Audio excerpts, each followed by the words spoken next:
To view this video in English, please click the link given above. 10th ക്ലാസ്സിൽ പഠിക്കുന്ന എൻ്റെ എല്ലാ മക്കൾക്കും ബയോളജി മൈ പാഷനിലേക്ക് സ്വാഗതം. ഇന്ന് നമ്മൾ ഫിസിക്സിലെ magnetic effect of electric current എന്ന ചാപ്റ്ററാണ് ഡിസ്കസ് ചെയ്യുന്നത്.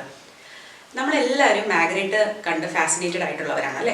നമുക്കെല്ലാവർക്കും ഇഷ്ടമാണ് മാഗ്നറ്റ് കിട്ടിയാൽ അത് വെച്ച് കളിക്കാനായിട്ട്. കിട്ടിയാൽ നമ്മൾ ആദ്യം എന്താ ചെയ്യുന്നത്? അടുത്തുള്ള മാഗ്നറ്റിക് മെറ്റീരിയൽ, അതായത് മെറ്റൽ കൊണ്ടുള്ള സാധനങ്ങളെല്ലാം അതിലേക്ക് അട്രാക്ട് ചെയ്യാൻ നോക്കും. ഒന്നുകിൽ അത് അതിനെ പറ്റി പിടിക്കും, അല്ലെങ്കിൽ അത് ഇതിനെ ഇങ്ങോട്ട് വലിക്കും.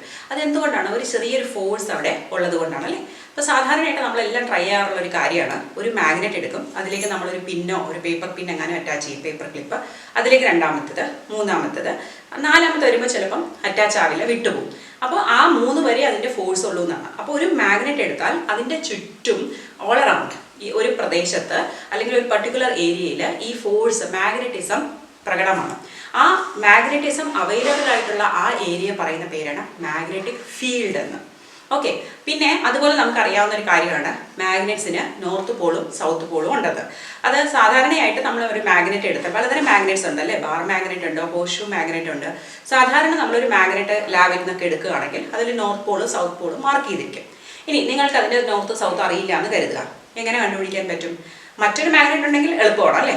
കാരണം നമുക്കറിയാം ലൈക്ക് പോൾസ് അട്രാക്ട് ചെയ്യും, അൺലൈക്ക് പോൾസ് റിപ്പൽ ചെയ്യും. അപ്പോൾ വേറൊരു മാർക്ക് ചെയ്ത മാഗ്നറ്റിൻ്റെ നോർത്ത് പോളിലേക്ക് കൊണ്ടുപോകുമ്പോൾ അത് അട്രാക്റ്റ് ആവുകയാണെങ്കിൽ അതാണ് സൗത്ത് പോള്, റിപ്പൽ ആവുകയാണെങ്കിൽ അതാണ് നോർത്ത് പോള്. അതല്ല നമ്മുടെ കയ്യിൽ ഒരു മാഗ്നറ്റേ ഉള്ളൂ, നമുക്ക് അറിയാൻ വയ്യെങ്കിൽ എന്ത് ചെയ്യണം? ഒരു സ്ട്രിങ്ങിൽ അതിനെ കെട്ടിത്തൂക്കണം. അപ്പോൾ അതിൻ്റെ നോർത്ത് പോള് എങ്ങോട്ടായിരിക്കും? നമ്മുടെ എർത്തിൻ്റെ നോർത്ത് പോളിലേക്ക് തിരിഞ്ഞിരിക്കും. ആ വശമാണ് നോർത്ത് പോള്. എർത്തിൻ്റെ സൗത്ത് പോൾ ഉള്ളതാണ് സൗത്ത്. ഓക്കെ, അങ്ങനെ നമുക്ക് കണ്ടുപിടിക്കാൻ പറ്റും. അപ്പോൾ അതെല്ലാം അവിടെ നിൽക്കട്ടെ. നമ്മൾ ഈ ചാപ്റ്ററിൽ നാച്ചുറൽ മാഗ്നറ്റ്സിനെ കുറിച്ചല്ല പഠിക്കുന്നത്, നമ്മൾ ഇവിടെ പഠിക്കാൻ പോകുന്നത് ഇലക്ട്രോ മാഗ്നറ്റിസം ആണ്. അതുകൊണ്ട് എന്താണ് ഉദ്ദേശിക്കുന്നത്? നമ്മൾ കഴിഞ്ഞ ചാപ്റ്ററിൽ പഠിച്ചത് എന്താണ്? ഇലക്ട്രിസിറ്റി അല്ലേ? അപ്പോൾ ഇലക്ട്രിസിറ്റി കടന്നു പോകുമ്പോൾ ഒരു കണ്ടക്ടറിൽ താൽക്കാലികമായെങ്കിലും ഒരു മാഗ്നറ്റിക് ഇഫക്റ്റ് അനുഭവപ്പെടുന്നുണ്ട്. അതിനെക്കുറിച്ചാണ് നമ്മളിവിടെ പഠിക്കാൻ പോകുന്നത്. ഇത് ആദ്യമായിട്ട് കണ്ടുപിടിച്ചത് അല്ലെങ്കിൽ ഒബ്സർവ് ചെയ്തത് ഓസ്റ്റഡ് എന്നൊരു സയൻറ്റിസ്റ്റാണ്. ഒരു കോമ്പസ് നീഡിൽ ഒരു കണ്ടക്ടറിൻ്റെ അടുത്ത് വെച്ചപ്പോൾ ആ കോമ്പസ് നീഡിൽ ഡിഫ്ലക്റ്റ് ചെയ്യുന്നതായിട്ട് അദ്ദേഹത്തിന് മനസ്സിലായി. ഇവിടെ എന്തുകൊണ്ടാണ് കോമ്പസ് നീഡിൽ ഡിഫ്ലക്റ്റ് ആകുന്നത്? കോമ്പസ് നീഡിൽ എന്ന് പറയുന്നത് തന്നെ ഒരു മാഗ്നറ്റ് ആണ്. അതുകൊണ്ടാണ് അത് എപ്പോഴും നമുക്ക് എർത്തിൻ്റെ നോർത്ത് പോൾ കാണിച്ചു തരുന്നത് അല്ലേ? അതിൻ്റെ നോർത്ത് പോളും എർത്തിൻ്റെ നോർത്ത് പോളും കോയിൻസൈഡ് ചെയ്യും, അതിൻ്റെ സൗത്ത് പോളും എർത്തിൻ്റെ സൗത്ത് പോളും തമ്മിൽ കോയിൻസൈഡ് ചെയ്യണം. അപ്പോൾ അങ്ങനെയുള്ള ഒരു മാഗ്നറ്റ് ആണ് നമ്മൾ കോമ്പസിനകത്ത് ഉപയോഗിച്ചിരിക്കുന്നത്. അപ്പോൾ ഈ ഒരു കോമ്പസിനെ കൊണ്ട് നമ്മളൊരു കണ്ടക്ടറിൻ്റെ അടുത്ത് വെച്ചിട്ട് അതിൽ കൂടി ഇലക്ട്രിസിറ്റി പാസ് ചെയ്യുമ്പോൾ ഈ കോമ്പസിനെ നീഡിലൊന്ന് ഡിഫ്ലക്റ്റ് ചെയ്യും.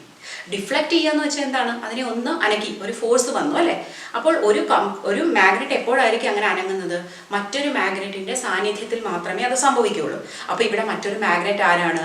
ഈ കറന്റ് പാസ് ചെയ്യുന്ന കണ്ടക്ടർ. അങ്ങനെയാണ് അദ്ദേഹം മനസ്സിലാക്കിയത് current carrying conductor has magnetic property. ഇനി നമ്മൾ ഈ കറണ്ടിൻ്റെ ഡയറക്ഷൻ അനുസരിച്ച് ഈ മാഗ്നറ്റിക് ഫോഴ്സിലും ഒരു ഡിഫറൻസ് കാണാം.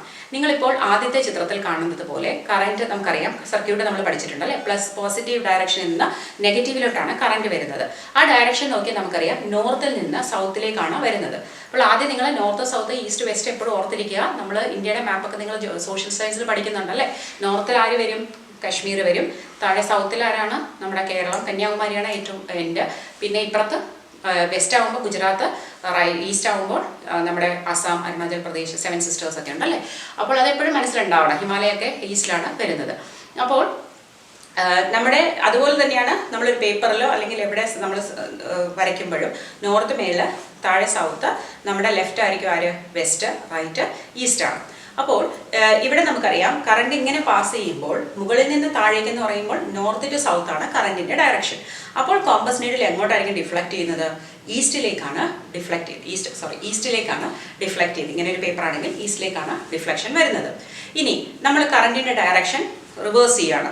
നമുക്ക് എങ്ങനെ റിവേഴ്സ് ചെയ്യാൻ പറ്റും? ആ പ്ലസ് ആൻഡ് മൈനസ് ടെർമിനൽസ് മാറ്റി കൊടുത്താൽ മതി അല്ലേ ബാറ്ററിയുടെ? അപ്പോൾ എന്ത് പറ്റും? പോസിറ്റീവ് ടു നെഗറ്റീവ് ഇങ്ങനെ തിരിച്ചു വരുമ്പോൾ ആൻറ്റി ക്ലോക്ക് വൈസ്. അപ്പോൾ കറണ്ട് പോകുന്ന എവിടെ നിന്നാണ്? സൗത്തിൽ നിന്ന് നോർത്തിലേക്കാണ്. സൗത്തിൽ നിന്ന് നോർത്തിലേക്ക് കറണ്ട് പോകുമ്പോൾ ഡിഫ്ലക്ഷൻ എങ്ങോട്ടാണ്? വെസ്റ്റിലേക്കാണ്. അപ്പോൾ north to south deflection towards east, south to north deflection towards west. അതൊന്ന് ഓർത്ത് വെച്ചേക്കുക. ഇനി നമുക്ക് മറ്റ് ചില കാര്യങ്ങൾ കൂടി പഠിക്കാം. ഒരു മാഗ്നറ്റിന് ചുറ്റും മാഗ്നറ്റിക് ഫോഴ്സ് അനുഭവപ്പെടുന്ന ഏരിയ നമ്മൾ മാഗ്നറ്റിക് ഫീൽഡ് എന്ന് പറയുന്നു അല്ലേ. ഇനി ഈ മാഗ്നറ്റിക് ഫീൽഡ് മനസ്സിലാക്കാൻ നമുക്കിങ്ങനെ ഓരോന്ന് അറ്റാച്ച് ചെയ്ത് അല്ലെങ്കിൽ എവിടെ എത്തുമ്പോഴാണ് അത് അട്രാക്റ്റ് ആവുന്നത് അവിടെയൊക്കെ മാഗ്നറ്റിക് ഫീൽഡ് ഉണ്ടെന്ന് മനസ്സിലാക്കാം. എന്നാലും നമുക്കിതിനെ ഒന്ന് രേഖപ്പെടുത്താൻ പറ്റുമോ? അതിനായിട്ട് നമ്മൾ എന്ത് ചെയ്യണം? ഒരു മാഗ്നറ്റ് എടുക്കുക. സ്വാഭാവികമായിട്ട് നമ്മൾ ബാർ മാഗ്നറ്റ്സ് ആണ് ഉപയോഗിക്കുന്നത്. ആ ബാർ മാഗ്നറ്റിനെ ഒരു പേപ്പറിൽ വെച്ചിട്ട് അതിനകത്ത് കുറേ അയൺ ഫൈലിങ്സ് വിതരണം. ഇരുമ്പിൻ്റെ പൊടിയാണല്ലേ അയൺ ഫൈലിങ്സ്. അപ്പോൾ എന്ത് പറ്റും? ഇവയെല്ലാം പെട്ടെന്ന് അറേഞ്ച് ചെയ്തിട്ട് ചെറിയ സർക്കിൾസ് ആയിട്ട് അറേഞ്ച്ഡ് ആവുന്നത് കാണാം. അപ്പോൾ ഇതിനെ നമ്മൾ പറയുന്ന പേരാണ് മാഗ്നറ്റിക് ഫീൽഡ് ലൈൻസ്. അപ്പോൾ മാഗ്നറ്റിക് ഫോഴ്സ് അനുഭവപ്പെടുന്നത് ഒരു കോൺസെൻട്രിക് സർക്കിളിൻ്റെ ഫോമിലാണ്. സർക്കിൾ എന്ന് വെച്ചാൽ എന്താണ്? കോൺസെൻട്രിക് സർക്കിൾ എന്ന് വെച്ചാൽ എന്താണ്? ഒരു വട്ടം, അതിൻ്റെ പുറത്ത് മറ്റൊരു വട്ടം, അതിൻ്റെ പുറത്ത് മറ്റൊരു വട്ടം, അങ്ങനെ വലുതായി പോകുന്നതിനെയാണ് കോൺസെൻട്രിക് സർക്കിൾസ് എന്ന് പറയുന്നത്. അപ്പോൾ ഇവിടെ magnetic field lines concentric circles ആയിട്ടാണ് ഫോം ചെയ്യുന്നത്. ഓക്കെ, അപ്പോൾ നമുക്ക് മാഗ്നറ്റിക് ഫീൽഡ് ലൈൻസിനെ കുറച്ച് പ്രോപ്പർട്ടീസ് പഠിക്കണം. ഒപ്പം തന്നെ ആ ഡയഗ്രമും ഇമ്പോർട്ടൻ്റ് ആണ്. അപ്പോൾ ഇവിടെ ഞാൻ കാണിച്ചിരിക്കുന്നത് നിങ്ങളുടെ ടെക്സ്റ്റ് ബുക്കിലെ തന്നെ ഡയഗ്രമാണ്. ഇതൊരു ബാർ മാഗ്നറ്റ് ആണ്. ഇത് നോർത്ത് പോള്, ഇത് സൗത്ത് പോള്. ഓക്കെ, അപ്പോൾ ആദ്യത്തെ പ്രോപ്പർട്ടി എന്ന് പറയുന്നത് ഇതിൻ്റെ ഡയറക്ഷൻ. ആദ്യത്തെ പ്രോപ്പർട്ടി ഈ മാഗ്നറ്റിക് ഫീൽഡ് ലൈൻസിൻ്റെ ഡയറക്ഷൻ എന്ന് പറയുന്നത് നോർത്തിൽ നിന്ന് തുടങ്ങി സൗത്തിലേക്ക് വരുന്ന രീതിയിലാണ്. ഇതെങ്ങനെയാണ് വരയ്ക്കുന്നതെന്ന് വെച്ചാൽ അയൺ ഫൈലിങ്സ് ഒക്കെ നമ്മൾ കണ്ടു കോൺസെൻട്രിക് സർക്കിൾസ്. പക്ഷെ നമ്മൾ ലാബിൽ വരയ്ക്കുമ്പോൾ നിങ്ങൾ ആക്ടിവിറ്റി ചെയ്ത് കാണും. നമ്മളൊരു കോമ്പസ് നീഡിലിനെ ഇവിടെ ഉപയോഗിക്കുകയാണ്.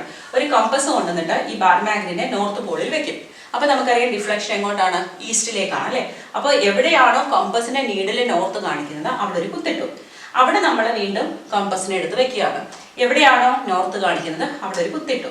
അങ്ങനെയുള്ള പല പല കുത്തുകൾ യോജിപ്പിച്ച് ഇങ്ങെത്തുമ്പോൾ നമുക്കറിയാം ഈ നോർത്ത് പോൾ എങ്ങോട്ട് അട്രാക്ട് ചെയ്ത് വന്നിരിക്കുന്നത്? സൗത്ത് പോളിലേക്കാണ് അട്രാക്ട് ചെയ്ത് വന്നിരിക്കുന്നത്. അങ്ങനെയാണ് നമുക്കൊരു കോൺസെൻട്രിക് സർക്കിൾ കിട്ടുന്നത്.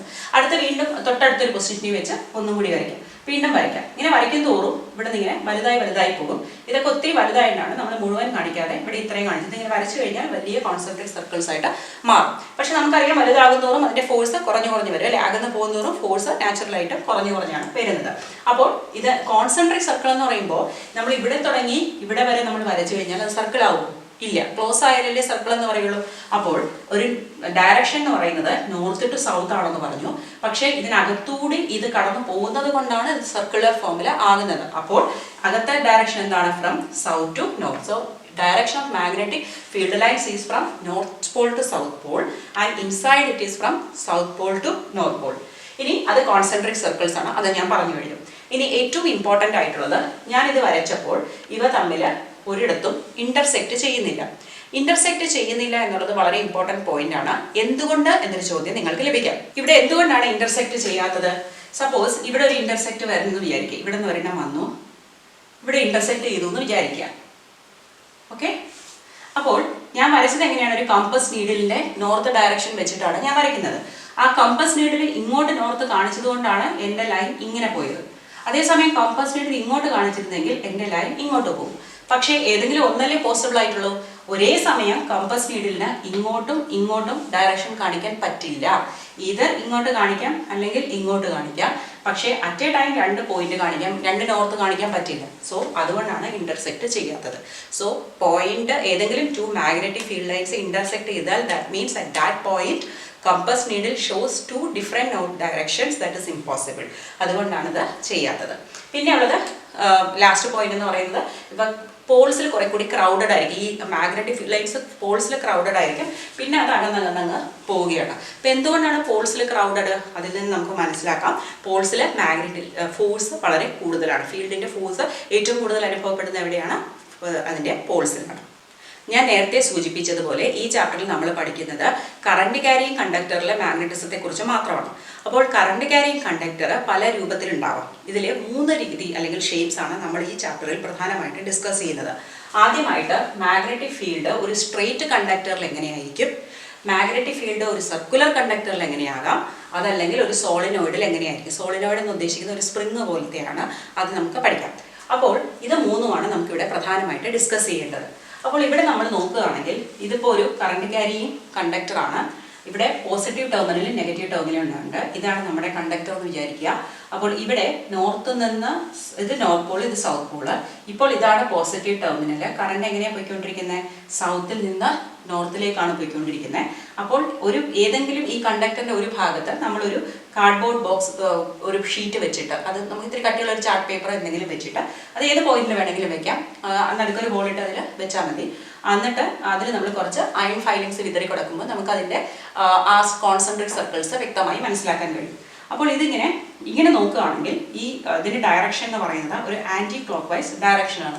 ഇനി നമ്മൾ ഇവിടെ ഇങ്ങനെ ടെർമിനൽസ് മാറ്റി നോക്കിയാൽ,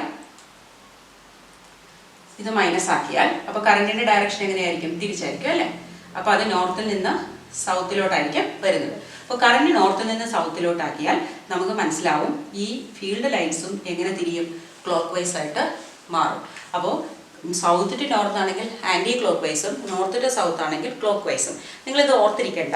ഇങ്ങനെ ഈ കറണ്ടിൻ്റെ ഡയറക്ഷൻ മാറുന്നതിനനുസരിച്ച് മാഗ്നറ്റിക് ഫീൽഡ് ലൈൻസിൻ്റെ ഡയറക്ഷനും മാറുന്നു, അല്ലെങ്കിൽ മാഗ്നറ്റിക് ഫീൽഡിൻ്റെ ഡയറക്ഷൻ മാറുന്നു. അത് റെപ്രസെൻ്റ് ചെയ്യുന്നതാണ് ഫീൽഡ് ലൈൻസ് അല്ലേ? അപ്പോൾ ഇവിടെ എന്ത് മാറ്റമാണ് സംഭവിക്കുന്നത്, അല്ലെങ്കിൽ എങ്ങനെയാണ് മാറുന്നതെന്ന് അറിയാൻ നമ്മുടെ കയ്യിൽ ഒരു റൂളുണ്ട്. Maxwell's right hand thumb rule അഥവാ റൈറ്റ് ഹാൻഡ് തമ്പ് റൂൾ എന്ന് വെറുതെ പറയും. ഇത് എക്സ്പ്ലെയിൻ ചെയ്യേണ്ടത് നമ്മുടെ തമ്പിനെ ബേസ് ചെയ്തിട്ടാണ്. നമ്മൾ തമ്പ് സ്ട്രെയിറ്റ് ആയിട്ട് പിടിക്കണം, മറ്റു വിരലുകളെല്ലാം തന്നെ ഫോൾഡ് ചെയ്ത് പിടിക്കുക ഒരു സർക്കുലർ രീതിയിൽ. അപ്പോൾ ഈ തമ്പിൻ്റെ ഡയറക്ഷൻ എന്ന് പറയുന്നത് കറണ്ടിൻ്റെ ഡയറക്ഷനിലായിരിക്കണം. അപ്പോൾ നമ്മുടെ ഫിംഗേഴ്സ് കാണിക്കുന്ന ഡയറക്ഷനാണ് നമ്മുടെ ഫീൽഡിൻ്റെ ഡയറക്ഷൻ. ഇവിടുത്തെ എക്സാമ്പിൾ നോക്കാം. ഇപ്പോൾ കറണ്ട് പോകുന്ന എവിടെ നിന്നാണ്? നോർത്തിൽ നിന്ന് സൗത്തിലേക്കാണ്. അപ്പോൾ ഇതിപ്പം ആ കറണ്ട് അതിൽ പിടിക്കാൻ വയ്യ, അതുകൊണ്ട് ഞാൻ ഇതിനെ ഒരു കണ്ടക്ടറായിട്ട് ഇമാജിൻ ചെയ്യണം. അപ്പം നോർത്തിൽ നിന്ന് സൗത്തിലേക്ക്. അപ്പോൾ എൻ്റെ തമ്പിനേൽ എങ്ങോട്ട് പോയിന്റ് ചെയ്യണം? ഇങ്ങനെ അല്ലേ? അപ്പോൾ ഞാൻ ഇങ്ങനെ ഹോൾഡ് ചെയ്യുമ്പോൾ ഈ തമ്പ് താഴേക്ക് പോകുന്നു. അപ്പോൾ ഈ ലൈൻസ് എങ്ങനെയാണ് എനിക്ക് കാണുന്നത്? ക്ലോക്ക് വൈസ് അല്ലേ? അപ്പോൾ ക്ലോക്ക് വൈസ് ആയിട്ടാണ് അത് മൂവ് ചെയ്യുന്നത്. ഇനി തിരിച്ചാണെങ്കിലോ, സൗത്തിൽ നിന്ന് നോർത്തിലോട്ട് പോകാനാണ് ഞാൻ ഇങ്ങനെ പിടിക്കണം. ഇപ്പോൾ കറണ്ട് അപ്വേർഡ് ഡയറക്ഷനാണ്, ഫ്രം സൗത്ത് ടു നോർത്ത്. അപ്പോൾ എങ്ങനെ വരും? ചുറ്റി വരും. അപ്പോൾ നിങ്ങൾക്കിത് പല രീതിയിൽ കണ്ടുപിടിക്കാം. ടുവേർഡ്സ് ഇൻസൈഡ് ആണെങ്കിലോ ഇതാണ് ഡയറക്ഷൻ, ഇങ്ങോട്ടാണെങ്കിലോ തിരിച്ചാണ് അല്ലേ? അതേപോലെ നമുക്ക് ടുവേർഡ്സ് വെസ്റ്റ് ആണെങ്കിൽ എങ്ങനെയാ? ടുവേർഡ്സ് ഈസ്റ്റ് ആണെങ്കിലും ഇങ്ങനെ. അപ്പോൾ നിങ്ങൾക്ക് ക്വസ്റ്റ്യൻ പേപ്പർ തരുമ്പോൾ അത് നിങ്ങളുടെ കൈ വെച്ചിട്ട് നിങ്ങളുടെ കൈ ആ ആംഗിളിൽ, നിങ്ങളുടെ പ്ലെയിൻ ഓഫ് ദ പേപ്പർ, നിങ്ങളുടെ ക്വസ്റ്റ്യൻ പേപ്പർ അല്ലെങ്കിൽ ആൻസർ ഷീറ്റിൻ്റെ ആ പ്ലെയിൻ വെച്ചിട്ട് വേണം നിങ്ങളത് കണ്ടുപിടിക്കാനായിട്ട്. അപ്പോൾ ചിലതിൽ അപ്വേർഡ് അല്ലെങ്കിൽ ഡൗൺവേർഡ് എന്നൊക്കെയുള്ള ഓപ്ഷൻ തന്നിരിക്കും. അങ്ങനെയാണ് ഡൗൺ ടു അപ്പ് അല്ലെങ്കിൽ അപ്പ് ടു ഡൗൺ അങ്ങനെയൊക്കെ ആയിരിക്കും. ചിലപ്പോൾ ഈസ്റ്റ് വെസ്റ്റ് നമുക്ക് കൃത്യമായിട്ട് എഴുതാൻ പറ്റും, അല്ലെങ്കിൽ clockwise anticlockwise. അത് നിങ്ങൾ വ്യക്തമായിട്ട് ശ്രദ്ധിച്ച് ചെയ്ത് കണ്ടുപിടിക്കണം. ഓക്കെ, അപ്പോൾ അതാണ് ഇതിൽ കണ്ടുപിടിക്കുന്ന റൂള്. അല്ലെങ്കിൽ അതിന് ഒരു പേരും കൂടിയുണ്ട്, മാക്സ്വെൽസ് കോർ സ്ക്രൂ റൂൾ. നമ്മൾ സാധാരണ സ്ക്രൂ എല്ലാം നമുക്ക് പരിചിതമാണ് അല്ലേ? ആ സ്ക്രൂവിൽ ഒരു പിരിയുണ്ട്. അപ്പോൾ ആ പിരി വെച്ചിട്ടാണ് നമ്മളതിനെ തിരികെ വെക്കുന്നത്. അപ്പോൾ നമ്മളിപ്പോൾ കറണ്ടിൻ്റെ ഡയറക്ഷനിലാണ് ആ സ്ക്രൂ എന്ന് വിചാരിക്കുക. അപ്പോൾ ഏത് ഡയറക്ഷനിലോട്ടാണോ ആ സ്ക്രൂവിൻ്റെ പിരി നമ്മൾ തിരിക്കുന്നത്, ഇപ്പോൾ ക്ലോക്ക് വൈസ് ആണോ അല്ലെങ്കിൽ ആൻറ്റി ക്ലോക്ക് വൈസ് ആണോ നോക്കുക. അത് തന്നെയാണ് നമ്മുടെ direction of A magnetic field. അപ്പം സ്ക്രൂവിൻ്റെ ഡയറക്ഷൻ കറണ്ടിൻ്റെ ആണെങ്കിൽ പിരിയുടെ ഡയറക്ഷൻ നമ്മുടെ ഫീൽഡ് ലൈൻസിൻ്റെ ആയിരിക്കും. പക്ഷെ നമുക്ക് എളുപ്പം ഇത് തന്നെയാണ്, പെട്ടെന്ന് നമ്മുടെ തമ്പ് ഉപയോഗിച്ചായിട്ട് നമുക്ക് കണ്ടുപിടിക്കാൻ പറ്റും. ഇനി നമുക്ക് ഒരു പോയിന്റ് കൂടി ഇതിൽ വ്യക്തമായിട്ട് മനസ്സിലാക്കണം. അപ്പോൾ സ്ട്രെയിറ്റ് കറണ്ട് ക്യാരിങ് കണ്ടക്ടറിൻ്റെ കാര്യത്തിൽ ആദ്യം നമ്മൾ ഡയറക്ഷൻ ഓഫ് മാഗ്നറ്റിക് ഫീൽഡ് എങ്ങനെ കണ്ടുപിടിക്കാമെന്ന് മനസ്സിലാക്കി, കറണ്ടിൻ്റെ ഡയറക്ഷൻ ഉണ്ടെങ്കിൽ അല്ലേ. ഇനി രണ്ടാമത്തെ കാര്യം, ഈ മാഗ്നിറ്റ്യൂഡ് അല്ലെങ്കിൽ ഇതിൻ്റെ സ്ട്രെങ്ത് എന്തിനെ ഡിപ്പെൻഡ് ചെയ്തിരിക്കുന്നു എന്നുള്ളതാണ്. അതായത് നമ്മൾ ഇതിൽ കൂടി പാസ് ചെയ്യുന്ന കറണ്ട് ഞാൻ കൂട്ടിക്കൊണ്ടിരുന്നാൽ സ്വാഭാവികമായിട്ടും ഈ മാഗ്നറ്റിക് സ്ട്രെങ്ത്തും കൂടിക്കൊണ്ടിരിക്കും.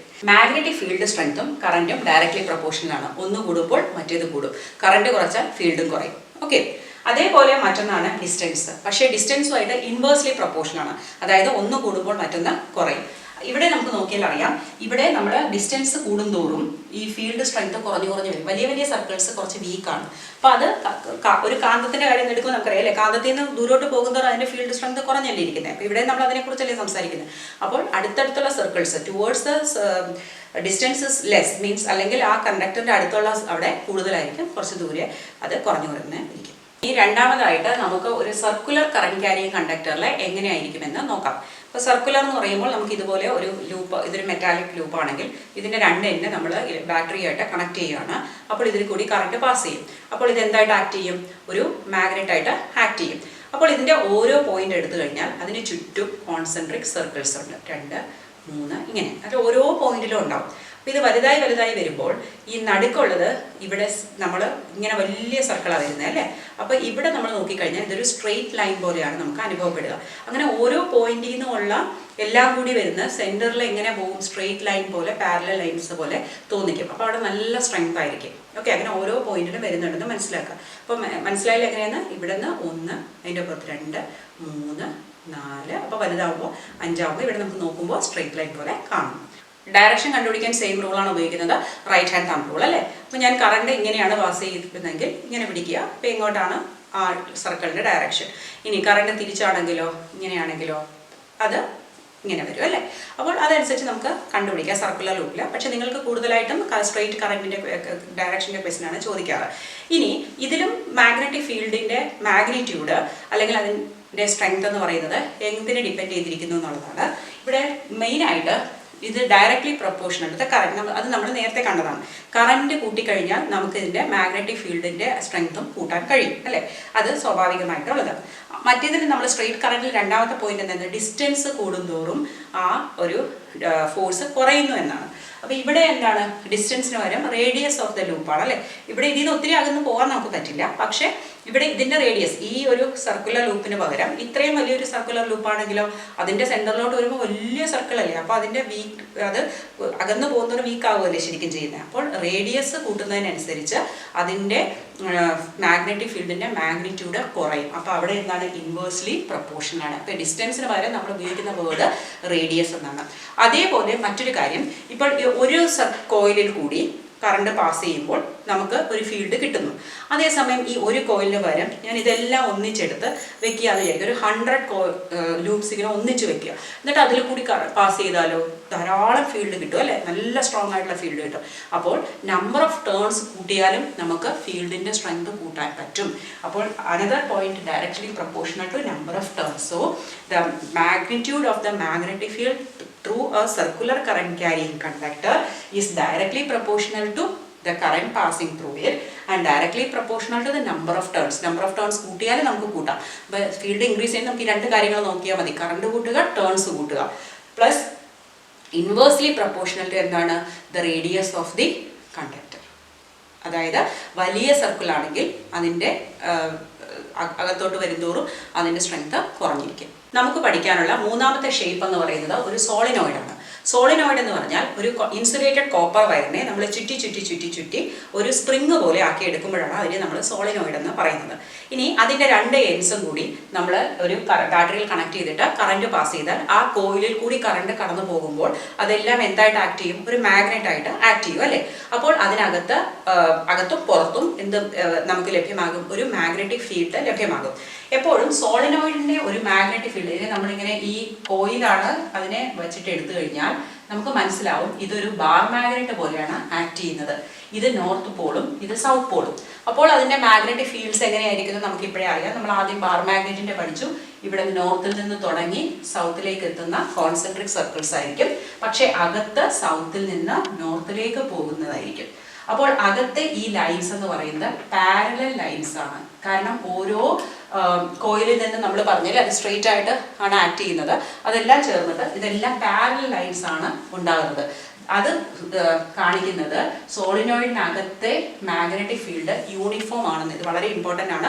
ഒരു സോളിനോയിഡിൻ്റെ അകത്ത് ഏത് ഭാഗത്ത് വെച്ചാലും ഒരേ യൂണിഫോം മാഗ്നറ്റിക് ഫീൽഡാണ് നമുക്ക് ലഭ്യമാകുന്നത്. കാരണം ഈ മാഗ്നറ്റിക് ഫീൽഡ് ലൈൻസ് എല്ലാം പാരലൽ ടു ഈച്ച് അതർ ആണ്. ഇനി ഇതിനകത്ത് നമ്മളൊരു മെറ്റീരിയൽ, ഒരു മാഗ്നറ്റിക് മെറ്റീരിയൽ വെച്ച് കഴിഞ്ഞാൽ കറണ്ട് പാസ് ചെയ്യുമ്പോൾ നമുക്ക് അതിനെ ഒരു മാഗ്നറ്റ് ആക്കി മാറ്റാൻ കഴിയും. അങ്ങനെ ഉണ്ടാക്കുന്ന മാഗ്നറ്റിനെ പറയുന്ന പേരാണ് ഇലക്ട്രോ മാഗ്നറ്റ്. അതായത് ഇലക്ട്രിസിറ്റി കടത്തിവിടുമ്പോൾ മാത്രം മാഗ്നറ്റിക് പ്രോപ്പർട്ടി കാണിക്കുന്നവയാണ് നമ്മൾ ഇലക്ട്രോ മാഗ്നറ്റ്സ് എന്ന് പറയുന്നത്.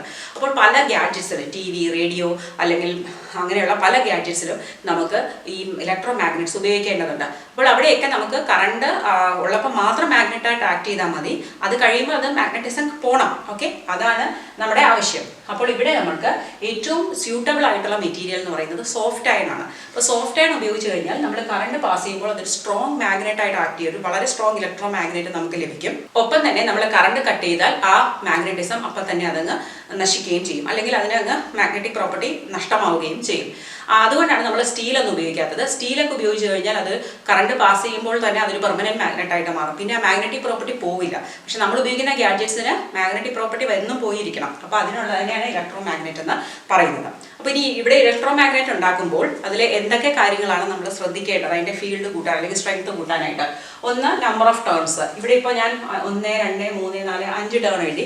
പക്ഷേ അതേ തന്നെ വളരെ ചേർത്ത് ചിലപ്പോൾ 50 ടേൺസ് ആക്കിയാൽ അത്രയും കൂടുതലാണ് നമുക്ക് കിട്ടുന്ന മാഗ്നറ്റിക് ഫീൽഡിൻ്റെ മാഗ്നിറ്റ്യൂഡ്, അല്ലേ? നമ്മൾ നേരത്തെ പറഞ്ഞു നമ്പർ ഓഫ് ടേൺസ് സർക്കുലർ ലൂപ്പിൽ പറഞ്ഞ അതേ ഒരു പോയിന്റ് തന്നെയാണ്. പിന്നെ മറ്റ് രണ്ടിലും സ്ട്രെയിറ്റിലായാലും സർക്കുലറിലായാലും പറഞ്ഞ അതേ കാര്യമാണ്. കറണ്ട് കൂട്ടിയാൽ നമുക്ക് സ്വാഭാവികമായിട്ടും ഫീൽഡിൻ്റെ സ്ട്രെങ്ത് കൂട്ടാൻ കഴിയും. പിന്നെ കോർ മെറ്റീരിയലിൻ്റെ നേച്ചർ ഞാനിപ്പോൾ പറഞ്ഞ പോലെ ഏറ്റവും സ്യൂട്ടബിൾ ആയിട്ടുള്ള സോഫ്റ്റ് അയൺ കോറാണ്. അത് വെച്ച് കഴിഞ്ഞാൽ നമുക്ക് വളരെ സ്ട്രോങ് ആയിട്ടുള്ള ഒരു ഇലക്ട്രോ മാഗ്നറ്റ് ലഭ്യമാകും. ഒരു സർക്കുലർ ലൂപ്പായാൽ അല്ലെങ്കിൽ ഒരു സോളിനോയിഡ് ആയാൽ എങ്ങനെയാണ് അതിൻ്റെ നോർത്ത് പോളും സൗത്ത് പോളും കണ്ടെത്തുന്നത്? അതിനുവേണ്ടി നമുക്കൊരു ക്ലോക്ക് ഫേസ് റൂളുണ്ട്. അതിൽ കൂടി കറണ്ട് പാസ് ചെയ്യുന്ന ഡയറക്ഷൻ നോക്കുക. ക്ലോക്ക് വൈസ് ആയിട്ടാണ് ഇത് പോകുന്നതെങ്കിൽ നമുക്ക് എസ് അങ്ങനെ തന്നെ എഴുതാൻ പറ്റും. അപ്പോൾ അതിനെയാണ് നമ്മൾ സൗത്ത് പോൾ ആയിട്ട് കണക്കാക്കുന്നത്. ആൻറ്റി ക്ലോക്ക് വൈസ് ആയിട്ടാണ് പോകുന്നതെങ്കിൽ അത് ആൻറ്റി ക്ലോക്ക് വൈസ് നമുക്ക് എണ്ണെന്ന് എഴുതാൻ പറ്റും. ഇത് എന്നാണ്, അപ്പോൾ അത് നോർത്ത് പോളാണ്. അങ്ങനെ നമുക്ക് പെട്ടെന്ന് കണ്ടുപിടിക്കാൻ പറ്റും. ഇനി നമുക്ക് മൂന്നാമതായിട്ട് ഒരു കാര്യം കൂടി പഠിക്കാം, അതാണ് ഫോഴ്സ്. അപ്പോൾ ഇത്ര നേരം നമ്മൾ പഠിച്ചുകൊണ്ടിരുന്നത് കറണ്ട് ക്യാരിങ് കണ്ടക്ടറിലെ ഫീൽഡിനെ കുറിച്ചാണ്. അപ്പോൾ അവിടെ 2 ആസ്പെക്ട്സ് ആണ് നമ്മൾ ഡിസ്കസ് ചെയ്തത്, കറൻറ്റും ഫീൽഡും. അപ്പോൾ കറണ്ടിൻ്റെ ഡയറക്ഷൻ മാറുമ്പോൾ ഫീൽഡ് മാറും, കറണ്ടിൻ്റെ മാഗ്നിറ്റ്യൂഡ് കൂട്ടിയാൽ ഫീൽഡിൻ്റെ മാഗ്നറ്റിക് സ്ട്രെങ്ത് കൂടും, അതെല്ലാം നമ്മൾ പറഞ്ഞു. ഇനി മൂന്നാമതൊരു കാര്യം കൂടി നമ്മൾ ഇൻട്രൊഡ്യൂസ് ചെയ്യണം, ഫോഴ്സ്. ഓക്കെ, ഇപ്പം നമ്മൾ ആദ്യം തന്നെ കണ്ടു ഒരു കോമ്പസ് നീഡിൽ ഒരു കറണ്ട് ക്യാരിങ് കണ്ടക്ടറിൻ്റെ അടുത്ത് കൊണ്ടുവന്നാൽ കോമ്പസ് നീഡിൽ ഡിഫ്ലക്ട് ചെയ്യും. അതിന് കാരണം എന്താണ്? അതിലൊരു മാഗ്നറ്റിൻ്റെ സാന്നിധ്യത്തിൽ മറ്റൊരു മാഗ്നറ്റ് കൊണ്ടുവന്നപ്പോഴാണ് ഡിഫ്ലക്ഷൻ. ആ ഡിഫ്ലക്ഷൻ എന്ന് പറയുന്നത് എന്താണ്? ഒരു തരം ഫോഴ്സ് ആണ്, അല്ലേ? അപ്പോൾ ഇവിടെ നമുക്ക് ഒരു ആക്ടിവിറ്റി ഉണ്ട്. നിങ്ങൾക്ക് ഈ ചിത്രത്തിൽ കാണുന്നത് പോലെ ഒരു കറണ്ട് ക്യാരിങ് കണ്ടക്ടർ റോഡാണ്, അല്ലേ? അതിനെ നമ്മളിങ്ങനെ കെട്ടിത്തൂക്കി ഊഞ്ഞാല് പോലെ ആക്കിയിട്ടിരിക്കുകയാണ്. അപ്പോൾ അതിൽ കറണ്ട് ഒരു ഭാഗത്തൂടെ ഫ്ലോ ചെയ്യുന്നുണ്ട്. അതിൻ്റെ കറണ്ട് ഫ്ലോ ചെയ്യുമ്പോൾ ആ കണ്ടക്ടർ എന്തായിട്ട് ആക്ട് ചെയ്യുന്നുണ്ട്? അത് ഒരു മാഗ്നറ്റ് ആയിട്ട് ആക്ട് ചെയ്യുന്നുണ്ട്, അല്ലേ? അപ്പോൾ അതിൻ്റെ ചുറ്റും ഒരു മാഗ്നറ്റിക് ഫീൽഡ് ഉണ്ട്. അതിൻ്റെ കൂടെ അതൊന്നും പോരാഞ്ഞിട്ട് നമ്മൾ മറ്റൊരു ഹോഷു മാഗ്നറ്റും കൂടെ അവിടെ കൊണ്ടുവരികയാണ്. അപ്പോൾ ആ മാഗ്നറ്റിൻ്റെ ഫീൽഡും ഇതുമായിട്ട് ഒരു അതിൻ്റെ സമീപത്ത് വരുമ്പോൾ ഒന്ന് ഡിഫ്ലക്റ്റ് ആവുന്നുണ്ട്. അപ്പോൾ ഈ നമ്മൾ ഉപയോഗിച്ച കണ്ടക്ടർ ഒരു ഫിക്സ്ഡ് അല്ല, അല്ലേ? നമ്മളിങ്ങനെ കെട്ടിത്തൂക്കിയിട്ടിരിക്കുന്നതുകൊണ്ട് തന്നെ അതിന് മൂവ് ചെയ്യാൻ പറ്റുന്നുണ്ട്. ആ മൂവ്മെൻ്റ് ആണ് ആ ഫോഴ്സ് കാണിക്കുന്നത്. ആ ഫോഴ്സ് കൊണ്ടാണ് അത് മൂവ് ചെയ്യുന്നത്. അപ്പോൾ ഒരു കറണ്ട് ക്യാരിയിങ് കണ്ടക്ടറിന് ഒരു മാഗ്നറ്റിക് ഫീൽഡ് ഉണ്ട്. പക്ഷേ മറ്റൊരു മാഗ്നറ്റ് അതിൻ്റെ വിസിനിറ്റിയിൽ വന്നപ്പോൾ വേറെ എന്ത് സംഭവിച്ചു? അവിടെ ഒരു ഫോഴ്സും കൂടെ ഉണ്ടായി. അപ്പോൾ നമ്മളിപ്പോൾ 3 ആസ്പെക്ട്സ് ആണ് പഠിക്കുന്നത്, കറൻറ്റും ഫീൽഡും ഫോഴ്സും. അപ്പോൾ ഇത്രയും നേരം നമ്മൾ കറണ്ട് ഉണ്ടെങ്കിൽ ഫീൽഡിൻ്റെ സ്ട്രെങ്ത് എങ്ങനെയാണെന്ന് പഠിച്ചു. നമുക്ക് റൈറ്റ് ഹാൻഡ് തമ്പ് റൂൾ ഉപയോഗിക്കാമായിരുന്നു, അല്ലേ? ഇനി നമ്മൾ പഠിക്കാൻ പോകുന്നത് ഫ്ലെമിങ്സ് ലെഫ്റ്റ് ഹാൻഡ് റൂളാണ്. ഫ്ലെമിങ്സ് ലെഫ്റ്റ് ഹാൻഡ് റൂൾ എന്ന് പറഞ്ഞാൽ നമ്മൾ ഇടത്തെ കൈ എടുക്കുക, അതിൻ്റെ 3 ഫിംഗേഴ്സാണ് നമ്മൾ ഉപയോഗിക്കുന്നത്. കാരണം 3 ആസ്പെക്ട്സ് അല്ലേ നമ്മൾ പഠിക്കുന്നത്. അപ്പോൾ 3 ഫിംഗേഴ്സ് വേണം. ആദ്യം നമ്മുടെ തമ്പ് വേണം, പിന്നെ നമ്മുടെ 4 ഫിംഗർ വേണം, ചൂണ്ടാണി വിരൽ, ഇത് തള്ളവിരൽ, ചൂണ്ടാണി വിരൽ, പിന്നെ നമ്മുടെ മധ്യവിരൽ അല്ലെങ്കിൽ നടുവിരൽ, അല്ലെങ്കിൽ ഇതിന് നമ്മൾ സെൻട്രൽ ഫിംഗർ എന്നാണ് ഇവിടെ ഉപയോഗിക്കുന്നത്. അങ്ങനെ ഉപയോഗിക്കുന്നതുകൊണ്ട് ഒരു നേട്ടമുണ്ട്, അത് ഞാൻ പറഞ്ഞുതരാം. അപ്പോൾ ഇവിടെ 3 കാര്യങ്ങൾ നമുക്ക് പഠിക്കാനുണ്ട്. ഇനി ഈ 3ഉം പെർപെൻഡിക്കുലർ ആയിരിക്കണം. അതിനൊരു കാരണമുണ്ട്. ഈ കറണ്ട് മാറുമ്പോൾ നമുക്കറിയാം ഇതിലിപ്പോൾ ഒരു പ്രത്യേക ദിശയിൽ കറണ്ട് വന്നുകൊണ്ടിരിക്കുകയാണ്, അല്ലേ? ആ ഒരു സമയത്തുണ്ടാകുന്ന ഡിഫ്ലക്ഷൻ ഒരു ഡയറക്ഷനിലായിരിക്കും. ഇനി ഞാൻ കറണ്ട് മാറ്റിയാലോ ആ ഡിഫ്ലക്ഷൻ മാറും. അപ്പോൾ ഒരു സൈഡിലോട്ട് പോകുന്നത് ഓപ്പോസിറ്റ് സൈഡിലേക്ക് പോകും. അപ്പോൾ കറണ്ട് മാറ്റിയാൽ എന്ത് മാറും? ഡയറക്ഷൻ ഓഫ് ഫോഴ്സ് മാറും. ഫീൽഡ് മാറും, നമ്മൾ ഓൾറെഡി കണ്ടു, ഒപ്പം ഫോഴ്സ് മാറുന്നുണ്ട്. ഇനി ഈ മാഗ്നറ്റ് ആദ്യം ഞാൻ നോർത്ത് പോൾ മുകളിലും സൗത്ത് പോൾ താഴെയായിട്ട് കൊണ്ടുവന്നു. അപ്പോൾ ഒരു ഡിഫ്ലക്ഷൻ ഒരു ഡയറക്ഷനിലേക്ക്. പിന്നെ ഞാൻ അതിനെ റിവേഴ്സ് ചെയ്താൽ അപ്പോഴും മാറുന്നുണ്ട്. അപ്പോൾ കറണ്ടിൻ്റെ ഡയറക്ഷൻ മാറിയാലും ഫോഴ്സിൻ്റെ ഡയറക്ഷൻ മാറും, ഫീൽഡിൻ്റെ ഡയറക്ഷൻ മാറിയാലും ഫോഴ്സിൻ്റെ ഡയറക്ഷൻ മാറും. പക്ഷേ ഇതെല്ലാം എന്താണ്? പെർപെൻഡിക്കുലർ രീതിയിലാണ് അത് എക്സേർട്ട് ചെയ്യുന്നത്. അതായത് ഒരു ഫീൽഡിൻ്റെ ഫോഴ്സ് എന്ന് പറയുന്നത് പെർപെൻഡിക്കുലർ ടു കറൻറ്റും പെർപെൻഡിക്കുലർ ടു ഫീൽഡുമാണ്. അപ്പോൾ ഇത് പെർപെൻഡിക്കുലർ ആയിട്ട് വന്നാലേ നമുക്ക് എക്സ്പീരിയൻസ് ചെയ്യാൻ പറ്റുള്ളൂ. പാരലൽ ആയിട്ട് വന്നാൽ അത് ഫോഴ്സ് എന്ന് പറയുന്നത് 0 ആയിരിക്കും, അവിടെ ഫോഴ്സ് ഒന്നും കാണില്ല. ഓക്കെ, ഫീൽഡും ഈ ഫീൽഡ് പാരലായിട്ട് വന്നു കഴിഞ്ഞാൽ എന്തായിരിക്കും? ഫോഴ്സ് 0 ആയിരിക്കും. ഓർത്ത് വയ്ക്കുക, എപ്പോഴും 90 ഡിഗ്രി ആയിരിക്കണം. അപ്പോൾ നമ്മുടെ ഫിംഗർ നമ്മൾ എടുക്കുമ്പോഴും അത് 90 ഡിഗ്രി തന്നെ ആയിരിക്കണം. കാരണം ഇത് 90, ഇത് 90, ഇത് 90, എല്ലാം 3ഉം പരസ്പരം 90 ഡിഗ്രിയാണ്. ഇനി ഇത് നമ്മുടെ തമ്പാണ്, അല്ലേ? തമ്പെന്ന് പറയുമ്പോൾ അതിലൊരു എം ഉണ്ട്. Okay. M stands for motion. Motion എന്ന് പറഞ്ഞാൽ എന്താണ്? ഫോഴ്സ് ആണ് അല്ലേ? മോഷൻ എന്ന് പറയുന്ന ഒരു മൂവ്മെന്റ്, അതൊരു ഫോഴ്സ് ആണ്. ഇനി രണ്ടാമത് നമ്മൾ 4 ഫിംഗർ എടുക്കുകയാണ്. F for field. അപ്പോൾ ഇവിടെ F ഫോർ ഫോഴ്സ് എന്ന് പറയരുത് കേട്ടോ, ഇത് ഫീൽഡാണ്. ഫിംഗർ അല്ലേ, ഫീൽഡ്, IE എന്ന് പറഞ്ഞാൽ മതി. ഫിംഗർ ഫീൽഡ് അല്ലേ, അപ്പോൾ ഇത് 4 ഫിംഗറിലെ ഫീൽഡാണ്. ഇനി മൂന്നാമത്തത് സെൻട്രൽ ഫിംഗർ എന്ന് പറയാൻ ഞാൻ പറഞ്ഞു, കാരണം C ഫോർ കറണ്ട്. അപ്പോൾ thumb direction of force, 4 finger direction of field, ഇത് ഡയറക്ഷൻ ഓഫ് കറണ്ട്. ഇത് ഉപയോഗിച്ച് നമുക്ക് ഡയറക്ഷൻ കണ്ടുപിടിക്കാം. ഇനി നിങ്ങൾ ഡയറക്ഷൻ കണ്ടുപിടിക്കുമ്പോൾ നിങ്ങൾ പല രീതിയിൽ കൈ വെക്കേണ്ടി വരും. അപ്പോൾ നിങ്ങൾ ഈ ഫിംഗർ അങ്ങോട്ടും ഇങ്ങോട്ടും മാറ്റി ചെയ്ത് കഴിഞ്ഞാൽ അതെല്ലാം തെറ്റിപ്പോകും. അപ്പോൾ നിങ്ങൾ ആദ്യം ഇതിനെ ഇങ്ങനെ പിടിക്കുക, ഒരു മുദ്ര, ഡാൻസിനൊക്കെ മുദ്ര പിടിക്കുന്ന പോലെ പിടിക്കുക. പിന്നെ അത് നിങ്ങൾ ചേഞ്ച് ചെയ്യരുത്. ഇനി നിങ്ങൾക്ക് ചേഞ്ച് ചെയ്യേണ്ടി വരും. എവിടെ ചേഞ്ച് ചെയ്യണം? നിങ്ങൾ മൊത്തം കൈ മാറ്റാം, അല്ലെങ്കിൽ ഈ റിസ്റ്റിൻ്റെ ഭാഗം മാത്രം അനക്കിക്കൊണ്ട് നിങ്ങൾക്കിത് മാറ്റാം. പക്ഷേ ഈ 3ന്റെ പൊസിഷൻ അങ്ങോട്ടും ഇങ്ങോട്ടും മാറരുത്. ഇപ്പം ഞാനൊരു എക്സാമ്പിൾ പറയാം. ഇപ്പോൾ ഒരു കറണ്ടിൻ്റെ direction is from east to west. നിങ്ങളുടെ പേപ്പറിലെ പ്ലെയിനിലെ ക്വസ്റ്റ്യൻ വെച്ച് നോക്കിയാൽ മതി. Current east to west. നിങ്ങളുടെ പേപ്പർ നോക്കിയാൽ അത് വെസ്റ്റ് ഈസ്റ്റ് ആയിരിക്കും, പക്ഷേ എന്നെ നോക്കിക്കോളൂ. ഇത് എൻ്റെ ഈസ്റ്റ് ഇതാണ്, എൻ്റെ വെസ്റ്റ് ഇതാണ്. ഓക്കെ. അപ്പോൾ ഞാൻ കറണ്ട് എങ്ങോട്ട് വെച്ചിട്ടുണ്ട്? ഇതാണ് കറണ്ട്. അപ്പം ഈസ്റ്റ് ടു വെസ്റ്റ്, വെസ്റ്റിലേക്ക് പോകുന്നു. ഇനി field is towards the paper. അപ്പം പേപ്പറിൻ്റെ അടുത്തോട്ട് വെച്ചു. അപ്പോൾ എൻ്റെ തമ്പ് എങ്ങോട്ട് പോയിന്റ് ചെയ്യുന്നുണ്ട്? ഔട്ട്വേർഡ്. എൻ്റെ ഫോഴ്സ് എങ്ങോട്ടാണ്? ഔട്ട് സൈഡ് അല്ലേ? അപ്പോൾ അങ്ങനെയാണ് നിങ്ങൾ കണ്ടുപിടിക്കേണ്ടത്. നിങ്ങൾ പ്രാക്ടീസ് ക്വസ്റ്റ്യൻസ് ഒക്കെ ചെയ്ത് നോക്കുമ്പോൾ നിങ്ങൾക്കിത് മനസ്സിലാകും. അപ്പോൾ ഇവിടെ ഓർത്തിരിക്കേണ്ട കാര്യം, പെർപെൻഡിക്കുലർ ആയിരിക്കണം, പാരലൽ ആയാൽ ഫോഴ്സ് 0 ആയിരിക്കും. ഇന്ന് ഞാൻ പഠിപ്പിച്ച കോൺസെപ്റ്റ്സ് ഒക്കെ നിങ്ങൾക്ക് നന്നായി മനസ്സിലായെന്ന് കരുതുന്നു. ഇത് എക്സാമിനേഷൻ പോയിന്റ് ഓഫ് വ്യൂവിലാണ് ഞാൻ എക്സ്പ്ലെയിൻ ചെയ്തത്. ഇതെല്ലാം തന്നെ ഒരു വരി പോലും വിടാതെ കൃത്യമായിട്ട് മനസ്സിലാക്കി വെക്കുക. അങ്ങനെയാണെങ്കിൽ നമുക്ക് അടുത്ത വീഡിയോയിൽ നമ്മുടെ ഡൊമസ്റ്റിക് കണക്ഷനും കൂടെ പഠിച്ചു കഴിഞ്ഞാൽ ഈ ചാപ്റ്ററിലെ ഇൻക്ലൂഡഡ് ആയിട്ടുള്ള പോർഷൻസ് നമുക്ക് മനസ്സിലാക്കാം. അപ്പോൾ നിങ്ങൾക്ക് എൻ്റെ വീഡിയോ എല്ലാം ഇഷ്ടമാകുന്നുണ്ടെങ്കിൽ ലൈക്ക് ചെയ്യണം, ഷെയർ ചെയ്യണം, സബ്സ്ക്രൈബ് ചെയ്യണം. Biology my passion. Thank you for watching.